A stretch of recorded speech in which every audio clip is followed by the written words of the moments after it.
Okay, you there? Yeah, I'm here. So I was playing around with this idea because the two natural tuning, the simplest tuning for guitar is usually a key of E and a key of B. Yeah, right. Uh-huh. So I thought, why don't I try to do something like that? And I came up with this mode that seems to automatically encompass both. But Awesome. then I dropped into this Irish tune called Morgan Megan, which is in the key of A. So we'll see what happens. I don't know if I'll do all of that. it's it'll work out, I'm sure, regardless. This is exciting. Definitely, most stuff. You know, I have to tell you one thing. On your like when you speak, when you say anything, what people are going to see is your phone number. So if you don't want them to see your phone number, we have to think of something else. But if you don't mind getting calls from admirers, then we'll leave it to it. Yeah, I think I'd rather not put it out there. Let me see how I can fix that. Put in my my email address. I'd be fine with that. Let me see. I can rename. There we go. Okay, what's your email address? M2 M2 MOSS M2 Moss. 11 At Gmail. perfect. Oh, look at that. All right, so M2 Moss 11 at gmail.com. Right. Great. That's Wonderful. better. Perfect. All right. So I get enough junk mail. I don't care. I'm happy to talk to anybody. I don't want to. I don't want any stalkers. I don't want people to start finding out that they're so enamored with your music abilities that they. You can't be too careful. Someone will rip off my my key of A montage, and they'll paste it into some James Brown hip hop thing, and then all of a sudden people would be calling me up. Yeah, right. Right. That's what happened to Stubblefield. Clyde Stubblefield. He's like one of James Brown's drummer. He's the most heavily sampled drummer. Everybody loves what he's doing, and James Brown, he was wonderful to play with. I loved playing with him. We had a band together in Wisconsin, where he had moved after he retired. Wow, really? And he was amazing. Quite a good jazz drummer. He really had the whole range of things. He could do anything. I bet. And he put together this like 14, 15 piece, rhythm and blues band, which was just killer. And every time I'd go there, I'd go to the Cardinal Bar, because I think that they had Monday nights. Really? Yeah. Did you just sit in? You used to. So what style of music have you focused on in your career?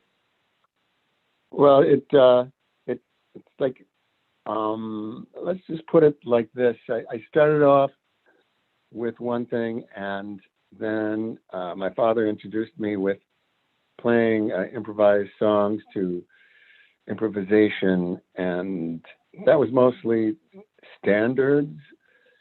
And so I learned how to play standards and moved on to big band music, which was kind of, I was a lead alto in this stage band back in high school, and we made a record, for God's sake. You believe that? That's cool. Yeah, it was very cool. Was that standards? No, that wasn't standards anymore. No, the standards were just with a small group. We used to call ourselves the Playboys. We had a band. And we had a female bass player, so we called ourselves the Playboys Plus One. That's great. Hey man, this is the 50s. What can I say? At some point, you played with my neighbor, with Judd Weisberg, right? That was back in the 80s, from 1986 to 91. Yeah. Oh yeah. Sure, Judd and I used to do all kinds of things together. It was amazing. He really felt it. He immediately recognized that we had something that we could do together. Only it wasn't going to be him playing music. It was going to be him doing things that were with material and specifically fabric like silk. And he would paint on this silk in an action painting while I was playing with a quartet. In fact, one piece we did with a dancer, Judd, and my band all at the same time. Wow. What was that piece? Yeah. What was it like? That was called Slinky, and Laura Gateswood. We made three. We had to rehearse it over and over and over again because she was so obsessed with it. We couldn't just run it and then say, okay, we're going to save something for tonight. Yeah.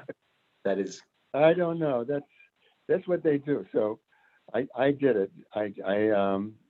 I basically got completely into just throwing it all out there because I couldn't mark it like I guess if I were a dancer. And Jimmy Madison, who was the drummer on the band, complained to me. He said, "Why are we doing this over and over?" Yeah. That was with Jimmy, who was also incidentally one of James Brown's drummers. Wow. That's funny. So that's really one thing that we did together. Yeah. We did a whole bunch of things, but I believe Judd was the person who initially invited me into their world. And you played at Lexington House? Say that again? Hang on one second. Let me see something. When you played at Arts Awareness, where did you play?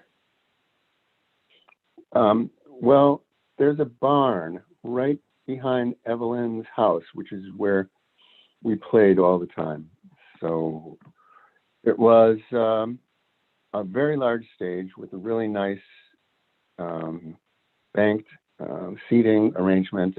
It was actually a beautiful little black box theater. At the barn behind Evelyn's house? Uh-huh. Who is Evelyn?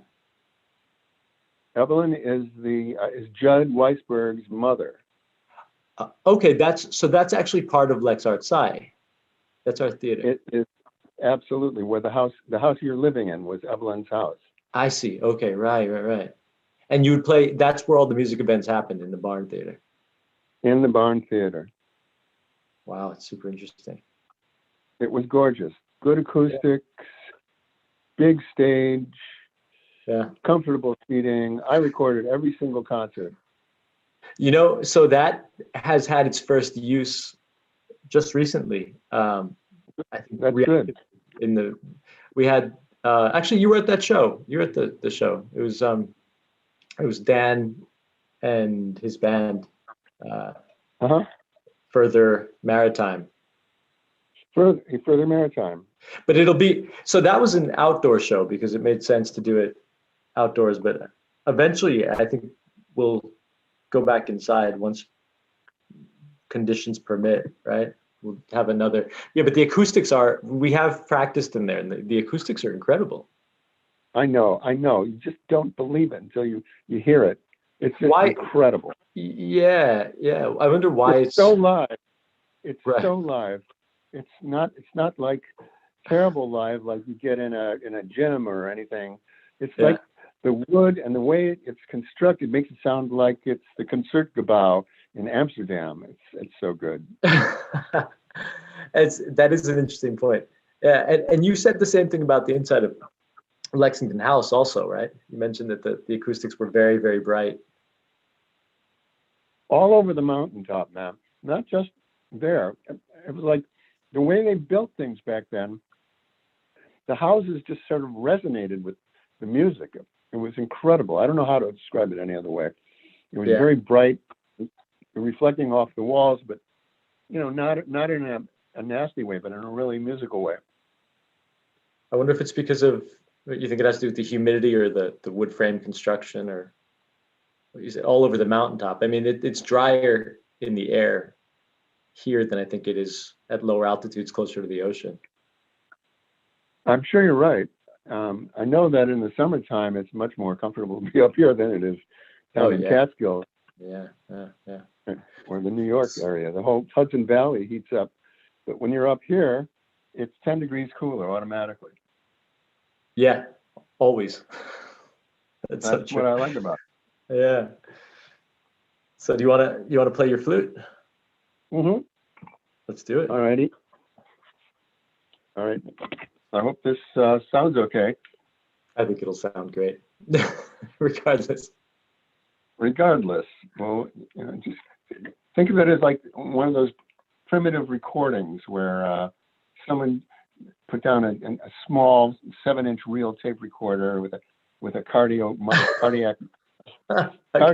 Not cardiac, cardiac trouble. A mono. A cardioid, right? A little cardioid. Yeah. I get cardiac and cardioid mixed up all the time. Let's do it. All right.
Beautiful.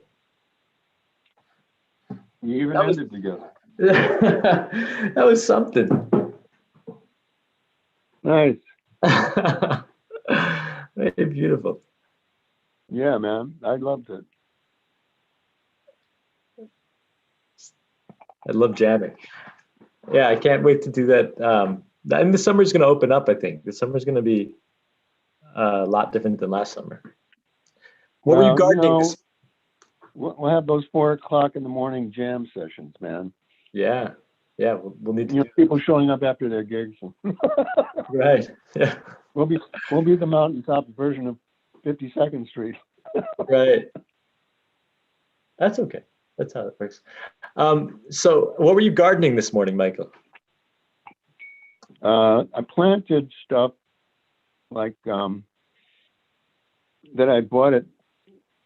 This is a product placement. Adams down in Kingston. Adams in Um, Kingston. A gardening supply? They have a wonderful gardening supply place, and Uh-huh. this time of year they sell vegetables and tomatoes and all kinds of flowering plants, things that spruce up your house for the summer. And so I went crazy and I got all kinds of flats. And today I planted the stuff that you can plant in the beginning of May, Mm-hmm. which is what's today, the 5th or something. Yep. And there's some other stuff that I'm going to plant in the end of May, which includes a cauliflower. Mm-hmm. Cauliflower doesn't like to get too cold, but I can plant strawberries, which I've never really tried before. And I put in a whole bunch of broccoli plants and some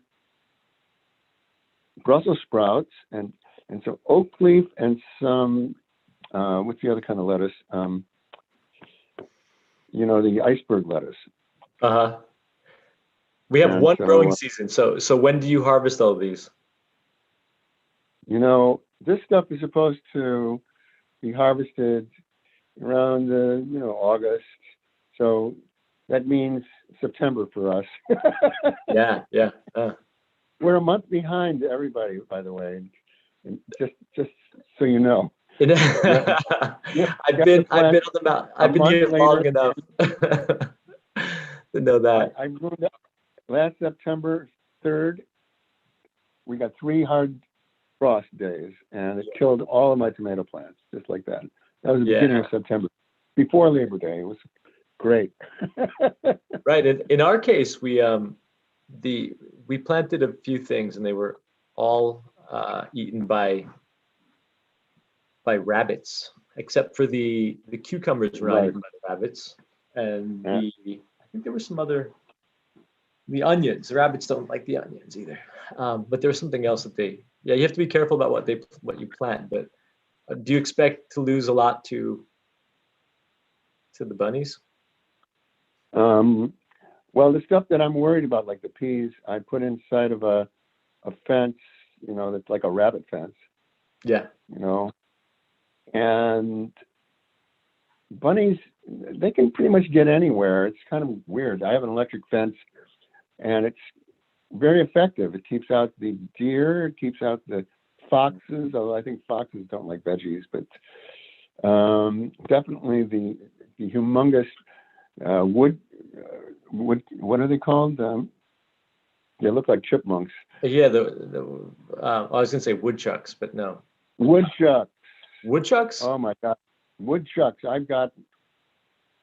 Boy, do you have woodchucks out here? Hang on, they're much bigger than chipmunks. They're bigger than and they get really, really big. I was surprised. This guy was very fat this morning. The one I saw. And, by this time of year, they're supposed to be eating up all their fat, but apparently this guy was living high off the land here. He's got your vegetable garden from last year, or mine. He's No. I've trained the animals around here. So we use an electric fence. They know better. I have.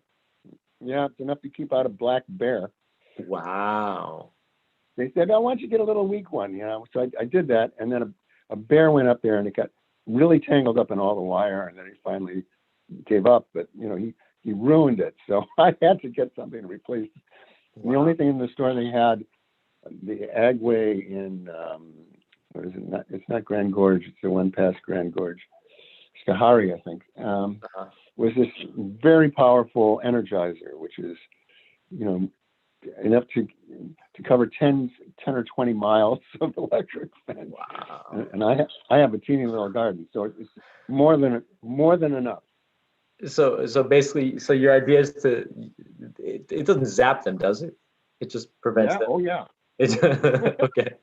I was hoping for the humane solution, but No, there is no some of humane them. solution. Well, I think some of them don't zap them as much as just scare them away. They don't.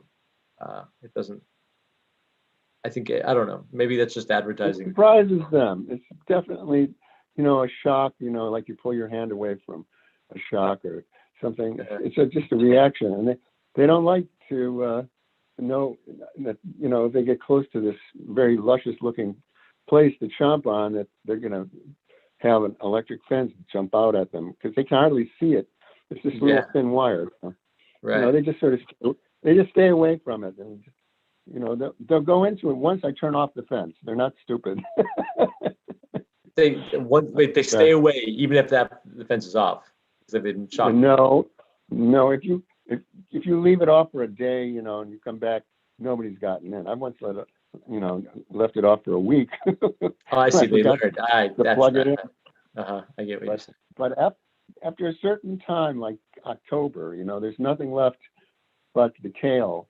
So I just unplug it. And after a while, they say, I like that. Yeah. So they go after it. But I put up all kinds of visuals too. There's these different things that I put up so they see, oh yeah, he's got the fence going now. You got to talk to them. Yeah. Talk to them. So you have trained them. Yeah. And you have to listen to them. That's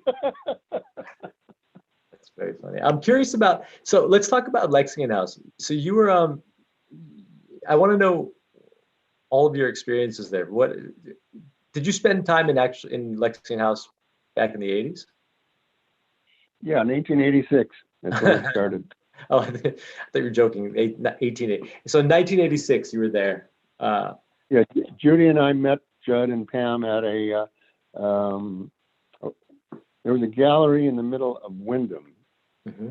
And we went to this gallery showing of some art up on the mountaintop, and we met them there. And so we just naturally started talking to people, and they looked like they were fairly lively, and they were about our age, and we started talking, and it turns out that they expressed an interest in what we did. So they said, well, how are we going to be able to see or hear what you do? And I said, well, actually, I have a tape recorder in my car, cassette tape recorder. I've got a cassette of my band. So you want to just get in my car and I'll just play it for you. So we all got into the car, and after 15 minutes of dead silence, they just said, you've got to do something with us. I don't know what it was. There was something in the air. Yeah. That's very nice. So that's how it all started. And so when you started in 86, were there other musicians already playing in the area? A few. There've always been a few.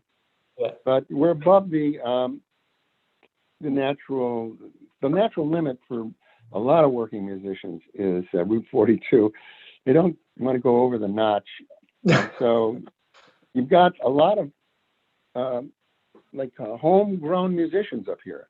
Yeah. They're you know, people who grew up playing an instrument, but they've got a real job and they live up here. So, you know, every once in a while people get together, but it's not like I ever got into that loop. I'm sure I could have if I'd wanted to, like really pushed it, but I just sort of like talking to them. And, you know, like, would you know that the auto mechanic in Jewett, Rapelier, yeah, he's like a violinist. Oh yeah. And so until he got a couple of strokes, he was playing violin with people up there. And I never really played together with him, but we would talk music all the time while he was fixing my car. That's sweet. So Yeah. homegrown musicians. Yeah, there's always, I mean, there's always been a long history of, a long tradition of arts, including music, on the mountaintop. Oh, for sure. But For so sure. why do you think they don't pass 42? I'm curious. It's a different kind of music. Like the difference between Kingston and Catskill. I mean, it's like there's a dividing line. It's like the difference between Columbia County and Greene County. Like a river almost. It's hard to explain why. It's it's a I think that geographic.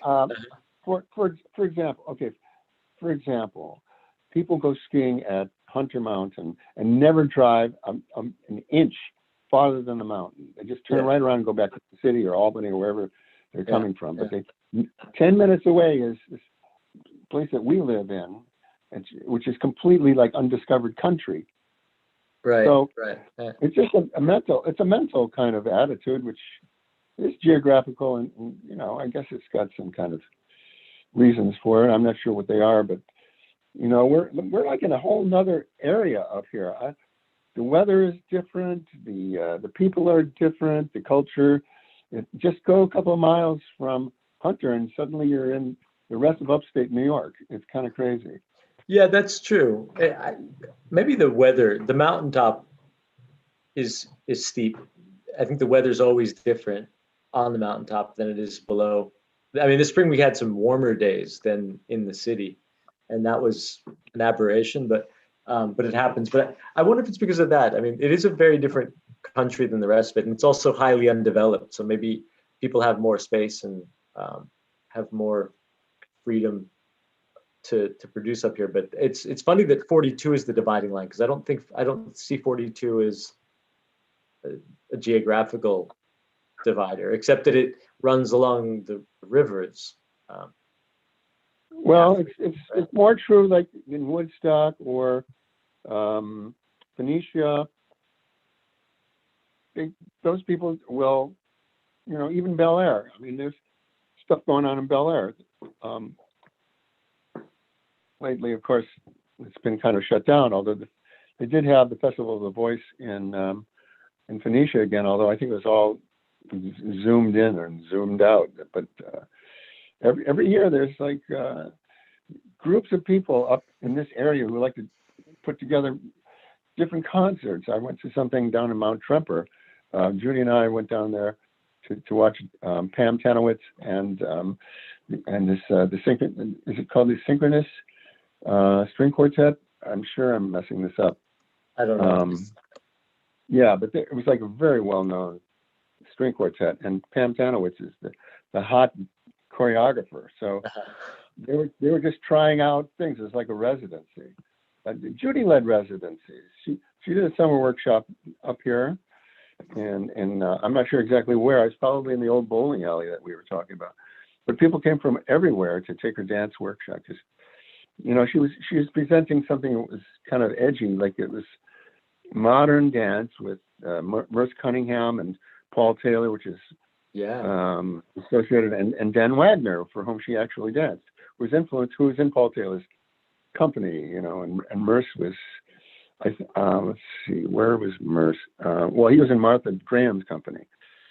So they shared teachers. I mean, there were, I'm sure Jenny would be able to tell you the names of all of the dance teachers. Maggie Black was one of them, but there were other ones. If you talk to Paul Sanasardo, who Judy danced with when she was a teenager down in New York, she has stories that she could tell about how Paul really got the most out of these 14, 15, 16, 17-year-old high school dancers. And, it's like people were very open to trying new things. Do you think it's different today? That's why they liked Judy, because she was the amalgam of all of these influences. It was very thoughtful. It was generously flavored with kind of a technique and a point of view. It was moving across the floor kinds of things with lots of partnering, off balance. different meters.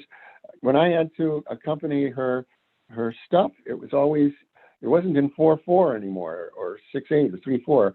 It was in like 16s or 18s or 13s.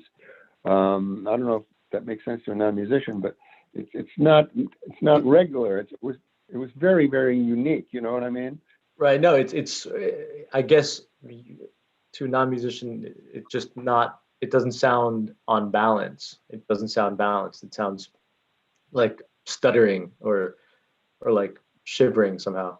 It's not Uh-huh. even Uh-huh. tempo. But it's interesting to think that, I mean, Aiko and Kona was, I think, active in the same years.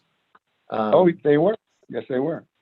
And yeah, I've seen some remnants of work they did over the years, but there is interest in choreography coming back and dance coming back, but I wonder if anything has changed overall over the years that would make it so people weren't so inclined to be up on the mountaintop. But um, can we talk about your experience at Westbeth? Of course.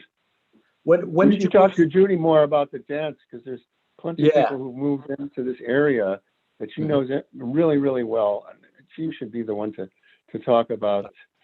I mean, what's this? You know, I don't even remember their names correctly. She should definitely talk about this, because there's a bunch of people who have moved their whole companies up to Accra and to Cairo or Cairo, I suppose. Yeah, and some people who've been here for many years. They're in was it Elkton Park? Is that the name of? Elka Park? Like, Yeah. yeah, there's more. I mean, towards like Devil's Path and right towards. Exactly. Yeah, right. Yeah, there's some.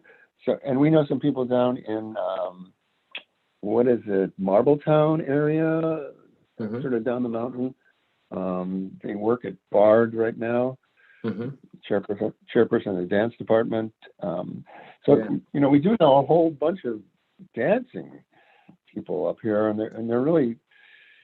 I don't know what they want to do up here, but I do know they're up here. There's a good energy for this, and it's kind of amazing to me that the area has attracted people. But you know, I'm not totally amazed, because I was attracted to this in the 80s, and so you know, I'm sure it hasn't changed that much since then. Sure. Yeah. Yeah. I mean, it's a place where I think you're free to make mistakes, is how I've heard it described. You're free to make mistakes here, and you're not going to be judged by a New York critic in the same way you'd be judged in a gallery in New York or on a New York stage. And so I think it's inviting for people who want to try new things. And as you said, kind of dance to an uncommon and musical beat. But so when did you move to Lexington? Like, about 5-6 years ago. 5-6 years ago. And then when did you move to Westbeth? In 1999. 99. That's about 21 years ago. Yeah. 22. Yeah. I was looking at I was reading a little bit But about we Westbeth. moved to the mountaintops. We moved to Ashland in 1986. To Ashland. No, Okay, not 1986. We met Judd and Pam in 86. We moved to Ashland in 82. We were looking around for places to buy a house. Yeah. And we ended up in Ashland. I mean, the year before we stayed at Danny Brubeck, Dave Brubeck's son, Danny. He had a house down in Bearsville area, Mount Tremper, Bearsville. So we rented there, and then we would look for houses. You know, just drive up to this area basically, and go to different realtors, and they'd take us around.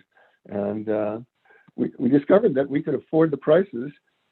They were so much cheaper, and we could afford the rents. Not the rents, but the taxes. The taxes were really reasonable. So yeah. We didn't have any money, but even we could afford to get something. And so it really worked out to live in Ashland. We were in an old stagecoach depot that was on the Mohegan Trail. It was a log house, And Wow. in the basement was a creek ran right through the bottom of the house. And they'd made room for it. And, and then right next to the creek was places where there was still hay and in stalls because, they housed horses. This is the Mohegan Trail. They had a stagecoach inn. This is a stagecoach inn, the house that we bought. So it was really kind of like going back into the 1880s or something like that. It was very cool. That sounds wild. They did that, I guess, so that they could water the horses inside without having to transport water elsewhere. It sounds like, right? That's why you Exactly. That's an incredible. But above us was a big grazing area, a huge field.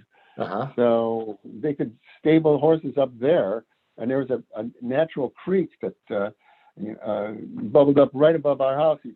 They could drink out of the water flowing down that, and of course it was diverted into the domestic water of the house itself. So we really, it was very functional. Let's put it that way.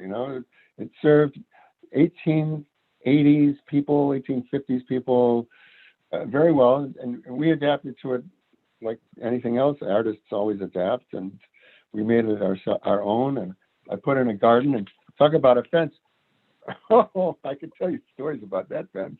Oh my garden. God. Yeah, I'd love to see pictures of that place. That sounds like a fascinating place to live. And the idea that artists adapt to anything is really central to so much of what we're doing too. I'm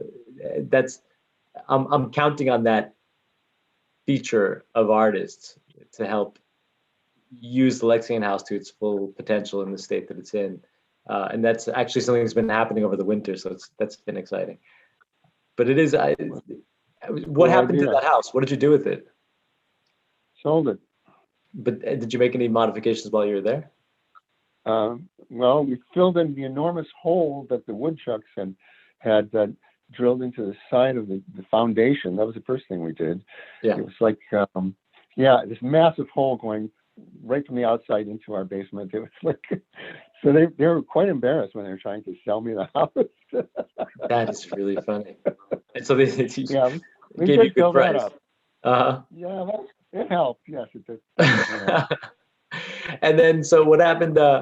So after that, you sold that and bought in Lexington, or Ashland? That was in Ashland. Well, it was in Ashland that this house is, and just about a half a mile from Red Rocks. The swimming area that is now closed off as a result of Hurricane Irene sort of blowing everything away. But at the time that we were there, everybody went swimming there, and it was great. I mean, just natural beauty, little waterfalls everywhere, and then a big swimming pool at the bottom of it. It was just fantastic. Yeah, I think there were more swimming pools, but when the watershed corporation came in, it was part of the river. I mean, it was part of the. Yeah, there were more dams in the river. In front of Lexington House, there used to be a dam. It was destroyed probably in the after Pataki signed the bill in '95, so maybe around 2000 or something. But it was a big swimming hole, and there were paddle boats and things between the two hotels, between Lexington House and Lexington Hotel. So that's what Dad told me. They used to make this thing up every summer so that you go swimming in the summertime. Right. That's classic right there, because that whole area gets more. I mean, there's a place where you can see where they built a little artificial dam, I think. Yeah. But at the Red Falls, I guess it's called Red Falls, where I was just talking about it just was a natural pool at the bottom of which went off for about 100 yards, just kind of like at the swimming hole, which is right down the street from you. Yeah, similar, right? I bet, and they got rid of those. I think because of the fishing, because they wanted the fish to be able to migrate freely up and down the river. So I think the fly fishers had a certain impact on that also. I wouldn't be surprised. Yeah. So tell me, let's talk about West Bend. Totally curious about. Sure. So you moved there in '99, yeah? Well, yeah, but Judy got on the waiting list almost as soon as it opened. Mm-hmm. And it filled up pretty soon. And then they started a waiting list. So When did it open? after In this late after 60s? well, 1970 was when it Seven. opened. Uh-huh. Yeah, and so she put herself on a waiting list. She's very good at spotting opportunities. I have to say, she's a genius Yeah. at doing this. Uh-huh. I have no idea if there's anybody like her. She's constantly looking at things and seeing possibilities of how you can, do something with them. It's Yeah. very, very intuitive and creative. And what she did was spot this opportunity to move into an artist housing, and she put herself on the waiting list. And after about 30 years, we finally moved in. Wow, it's a long wait list, right? So, and I think today the wait list is closed. I read about it today a little bit, but so 30 years on the wait list, you got in, and then when you got in, what was it like? Well, it took us about 10 years to meet people. It was very shut down in a weird way. I started to put together bands, and we put together a music festival. It was led by different people. Stan Satlin led it for years, and then I helped lead it along with Eve Zanny and a few other people, and got supported by administration. It went on for about 7 years, and after appearing on the bandstand, and of course the audience is filled with people from Westbeth, I got to know everybody. That's the way I met everybody. And of course, Judy knew all the dance people because Merce Cunningham's studio was just one floor above us on the 11th floor, and we were on the 10th. So, we would take the elevator, and there'd be dancers constantly going up and down, and she would rent the space and, rehearse and perform there. Judy put together a 40th anniversary 2-day dance festival. Yeah, for Westbeth. it's incredible. Only dancers in the building, and and it was like the most international group I've ever seen. These people were like world famous dancers. I mean, Merce Cunningham has been active at BAM and I think Lincoln Center for the past, as long as I've been in New York, 25 years. But I wonder, would the art scene look very different if it weren't for Westbeth in New York City today? That's a good question. I can't answer that question. I mean, New York is big. It's like, yeah, I lived there, but the people that I was playing with were not living in Westbeth. yeah, it's kind of like everybody felt like this was like a haven, and you could meet other people who lived here and maybe collaborate with them, which I've done plenty of. Like I did something with Tim. I'm blanking on Tim's last name, but we were videotaping me and recording me at the same time, and he made not videotaping me. He was a filmmaker. Tim was, and he wanted me to perform a soundtrack for this film. And we did 2 or 3 other films like that. He had his own home recording studio, and we were planning to do something for the 50th anniversary when this pandemic hit. So I don't know what the status of the project is anymore, but sure, it's on. It was going to happen. Yeah, I think you'll probably pick it up an example. Now. There are plenty of other musicians that I've played with in the building, and new ones moving in all the time. So I meet all of them because now they know who I am. They meet me because of this festival. So it took you 10 years to meet people, but ultimately you met people because of a festival that you spearheaded. Between me and Judy, knowing all the dancers, and but I mean that was just my personal feeling. I don't know if that's reality, but it took a while for me to feel like Westbeth was my home. There was all kinds of other things going on in our lives at the same time, believe me. So it took a minute to settle in, but it's hard to describe how many things.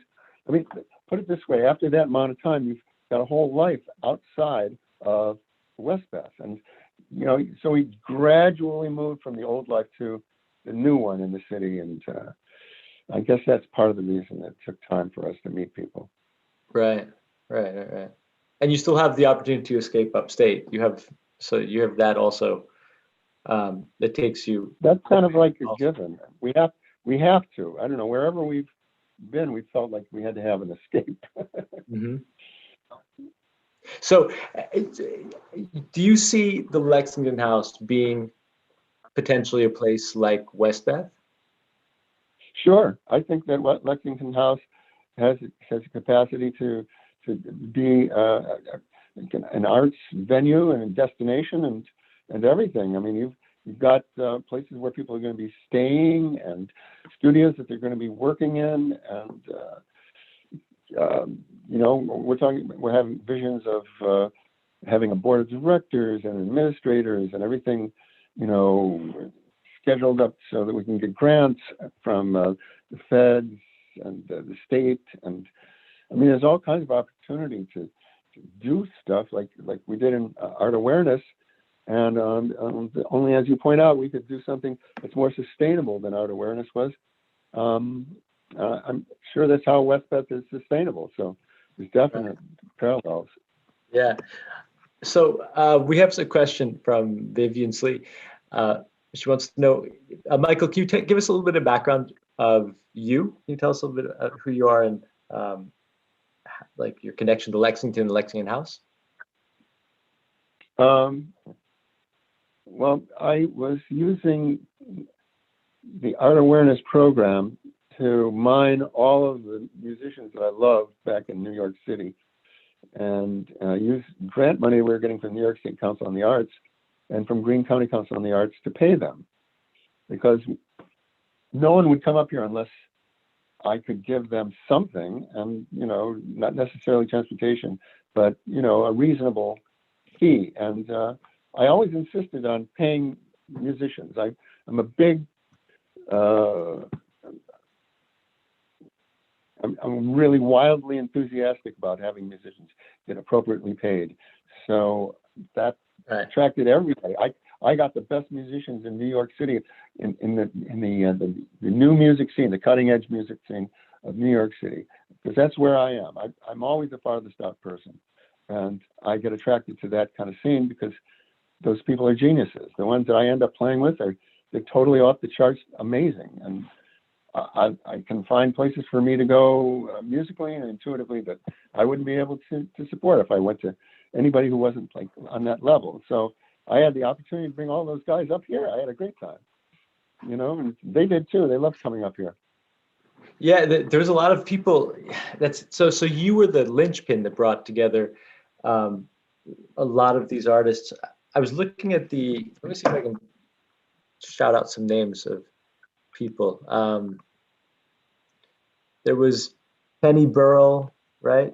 You mentioned Laura Gates. Judd Weisberg was local. Harold Owsley, Jeannie Lee. Oh, Jeannie Lee, absolutely. Oh, right? McCandless and McCandless once borrowed my soprano saxophone.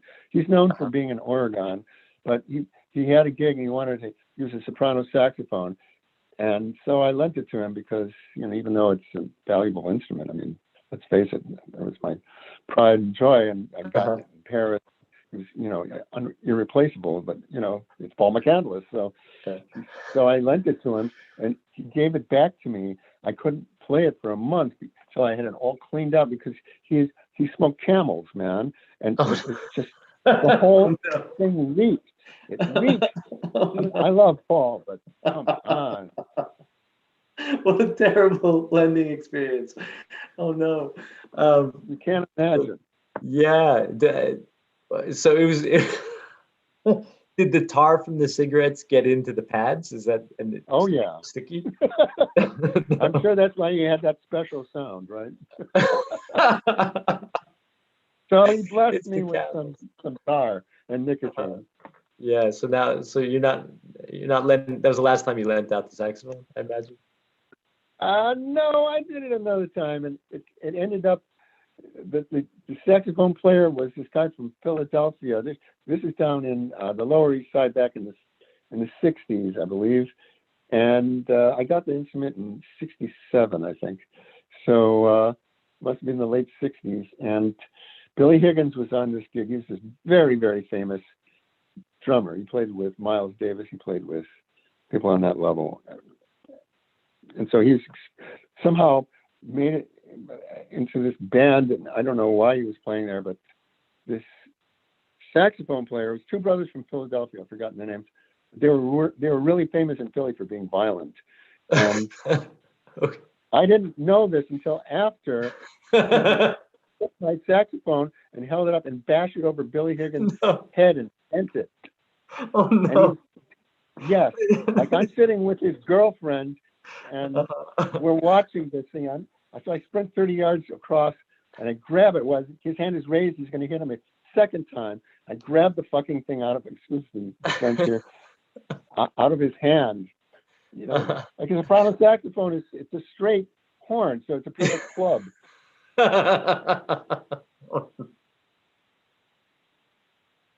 That's probably the last time I ever let anybody play it. Yeah. Oh, sorry. I'm a maybe saxophone not. player. I don't know. I don't think That's hard to say. I just know that shit happens. yeah, it happens. And saxophone players, to be fair, they're not your violinists of the musical world. Oh no. They're quite the opposite. They're No, they're not. wild show. I mean, there's been a lot of Bill Clinton. He almost broke the country, and he was a saxophone player. So maybe saxophones. Bill Clinton should have broken the country. He broke it, and it was a big party. So I don't know. There was like saxophone.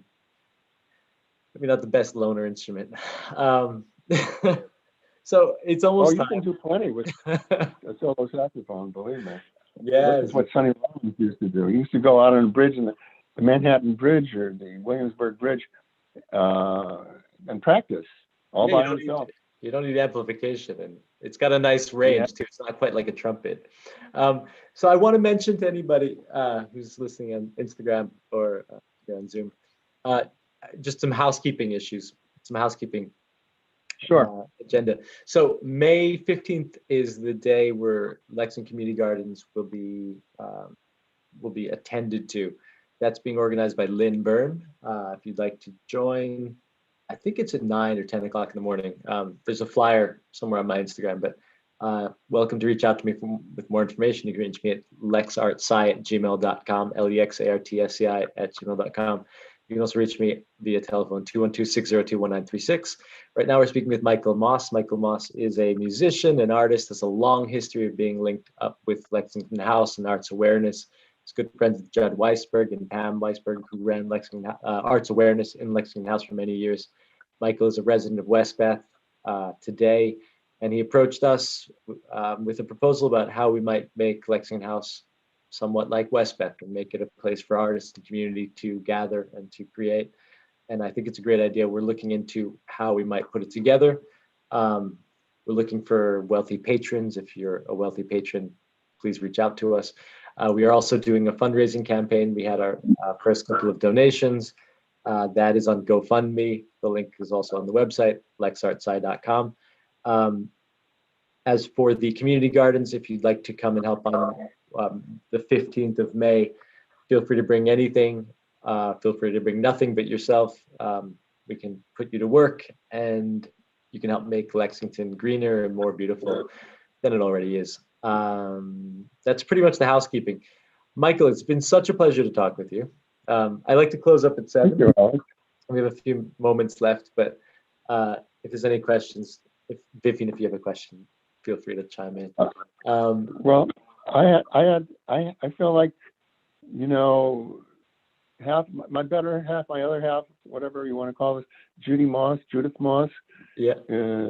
should be with me talking about it, because she had her own experiences. She presented this wonderful piece.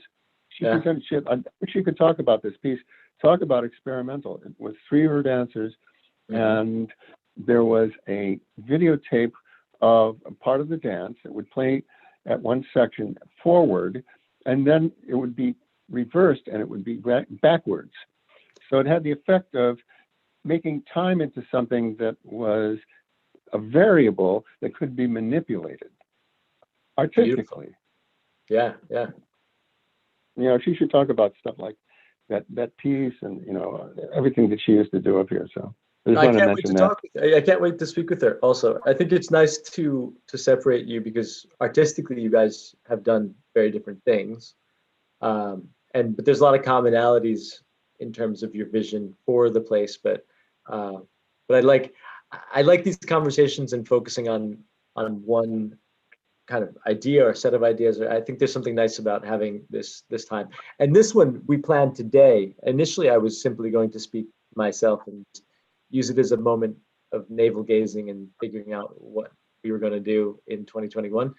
But I'm so glad that you humored me and joined us on this call tonight. And the reason why you don't I have really video, enjoyed myself. yeah, sorry.